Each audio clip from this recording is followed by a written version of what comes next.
UTIs అనేది మనకి ప్రెగ్నెన్సీలో వచ్చే అవకాశాలు ఎక్కువగా ఉంటాయి. హార్మోనల్ చేంజెస్ వల్ల మనకి బ్లాడర్‌లో మూత్రం నిలిచిపోయే అవకాశం వల్ల మనకి బ్యాక్టీరియల్ గ్రోత్ ఎక్కువగా అయ్యే అవకాశం ఉంటుంది. లో ఇమ్యూనిటీ వల్ల మనకి ఇన్ఫెక్షన్స్ వచ్చే అవకాశం ఎక్కువగా ఉంటుంది. అండ్ గర్భాశయం వల్ల మనకి బ్లాడర్ మీద ఎప్పుడైతే ఒత్తిడి పడడం వల్ల ఈ మూత్రం కొద్దిగా మిగిలిపోవడం వల్ల కూడా మనకి ఇన్ఫెక్షన్స్ అనేది ఎక్కువగా వచ్చే అవకాశం ఉంటుంది ప్రెగ్నెన్సీలో. అలా ఇన్ఫెక్షన్స్ ఎక్కువగా అవ్వడం వల్ల మనకి మంట రావడము, కొద్దిగా యూరిన్ రావడము, జ్వరము, చలి జ్వరం లాగా రావడము,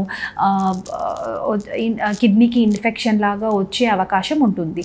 దీనివల్ల మనకి బేబీ మీద ప్రభావం, ప్రీటర్మ్ డెలివరీస్, టైం కన్నా ముందే డెలివరీ అయ్యే అవకాశం ఉంటుంది. కిడ్నీకి ఇన్ఫెక్షన్స్ ఇవి వచ్చే అవకాశం ఎక్కువగా ఉంటుంది.